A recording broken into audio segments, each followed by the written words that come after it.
Reka nongere ngusuhuze kandi nongere nguramutse nshuti wemeye gukurikira MC Rubangukana Bigwi kandi nongere kuguha ikaze wemeye kubana natwe kuri YouTube yacu.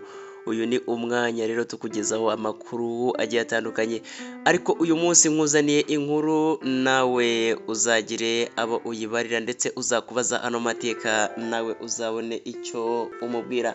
Nkuzaniye rero ingoma z'abami uko zagiye zizungurana cyangwa se uko abami bagiye bazungurana ku ngoma, ngira ngo ubwo nawe urahirengeye, ariko wibuke gukora like, subscribe, share ndetse na comment. Nta gakondo nta nkomoko, nguhaye ikaze kwa MC Rubangukana Bigwi imfurasha. Ku mwanya wa mbere rero turahasanga Gihanga wa mbere Ngoma ijana, yabayeho mu mwaka w'igihumbi 1901 kugeza mu mwaka w'igihumbi 1124.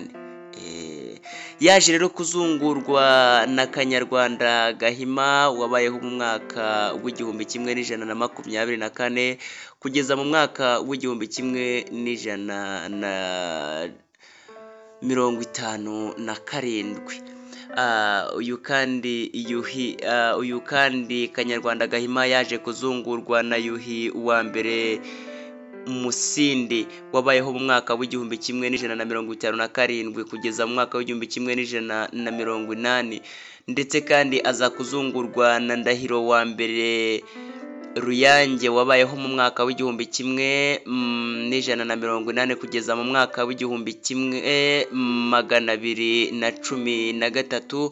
Aza kuzungurwa na Ndoba mu mwaka w'igihumbi 1213 kugeza mu mwaka w'igihumbi 1246. Yaje kuzungurwa na Samembe wabayeho mu mwaka w'igihumbi 1246 kugeza mu mwaka w'igihumbi 1279. Aza kuzungurwa na Nsoro wa mbere Samukondo wabayeho mu mwaka w'igihumbi 1279 kugeza mu mwaka w'igihumbi 1312. Uyu mwami kandi nawe yaje kuzungurwa na Ruganzo wa mbere Bwimba wabayeho mu mwaka w'igihumbi 1312 kugeza mu mwaka w'igihumbi 1345, ndetse kandi aza kuzungurwa na Kirima wa mbere Rugwe wabayeho mu mwaka w'igihumbi 1345 kugeza mu mwaka w'igihumbi 1378. Yaje nawe kandi kuzungurwa na Kigeri wa mbere Mukobanya wabayeho mu mwaka w'igihumbi 1378 kugeza mu mwaka w'igihumbi 1411.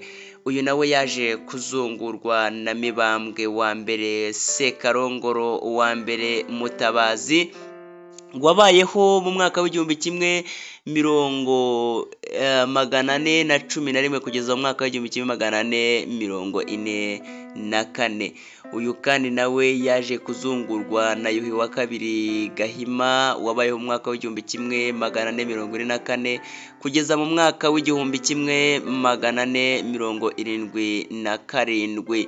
Uyu kandi nawe yaje kuzungurwa na Ndahiro wa kabiri Cyamatare wabayeho mu mwaka w'igihumbi 1477 kugeza mu mwaka w'igihumbi 1510. Uyu nawe yaje kuzungurwa na Ruganzo wa kabiri Ndori wabayeho mu mwaka w'igihumbi 1510 kugeza mu mwaka w'igihumbi 1543. Uyu kandi nawe yaje kuzungurwa na Mutara wa mbere Nsoro wa kabiri Semugeshi wabayeho mu mwaka w'igihumbi 1543 kugeza mu mwaka w'igihumbi 1576.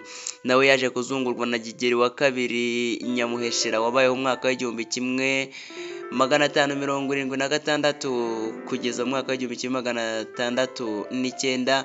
Uyu nawe yaje kuzungurwa na Mibambwe wa kabiri Sekarongoro wa kabiri Gisanura wabayeho mu mwaka w'igihumbi 1609 kugeza mu mwaka w'igihumbi 1642. Nawe yaje kuzungurwa na Yuhi wa kabiri Mazimpaka wabayeho mu mwaka w'igihumbi 1 642 kugeza umwaka w'igihumbi kimwe 675. Yaje nawe kandi kuzungurwa na Cyilima wa kabiri Rujugira wabayeho mu mwaka w'igihumbi kimwe 675 kugeza umwaka w'igihumbi kimwe 708. Yaje kuzungurwa na Kigeli wa gatatu Ndabarasa wabayeho mu mwaka w'igihumbi kimwe 708 kugeza umwaka w'igihumbi kimwe 741. Karemera Rwaka ku rutonde rwa ahangaha rero kandi bakomeza batubwira ngo uko yabaye umusigarira wa Ndabarasa ubwo birumvikana.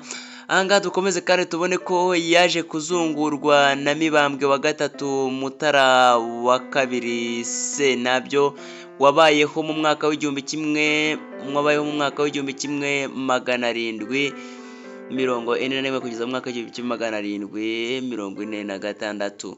Yuhi wa kane Gahindiro yabaye umwami guhera ku mwaka w'igihumbi kimwe 704, ariko igihe yaba yaraviyeho ntabwo kigeze kimenyekana. Gusa yaje kuzungurwa nawe kuzungurwa igihe kitigeze kimenyekana neza, igihe yaba yaraviriyeho.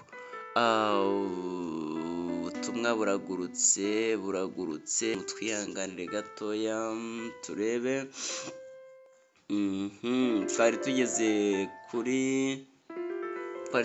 Ndedi ko bigurutse.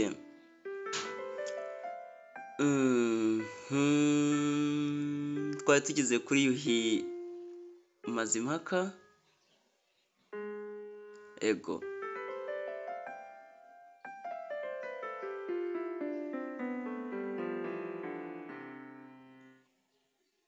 reka twigire kuri Mutara wa kabiri Rwogera wabayeho mu mwaka w'igihumbi kimwe 830 wabayeho kugeza umwaka w'igihumbi kimwe 853, ndetse na Kigeli wa kane Rwabugiri wabayeho mu mwaka w'igihumbi kimwe 895, ndetse na Mibambwe wa kane Rutarindwa wabayeho mu mwaka w'igihumbi kimwe 895 kugeza umwaka w'igihumbi kimwe 895, wakorewe kudeta. Yuhi wa gatanu Musinga yabayeho mu mwaka w'igihumbi kimwe 895 kugeza mu mwaka w'igihumbi kimwe 931, naho Mutara wa gatatu Rudahigwa yabayeho mu mwaka w'igihumbi kimwe 931 kugeza mu mwaka w'igihumbi kimwe 959. Ngayo nguko rero abo twabashe kubona cyangwa se uko bagiye babasha kuzungurana. Ngayo nguko rero reka bamaze gukora subscribe ndetse na comment, ibiganiro byacu bijye bikugeraho buri munsi.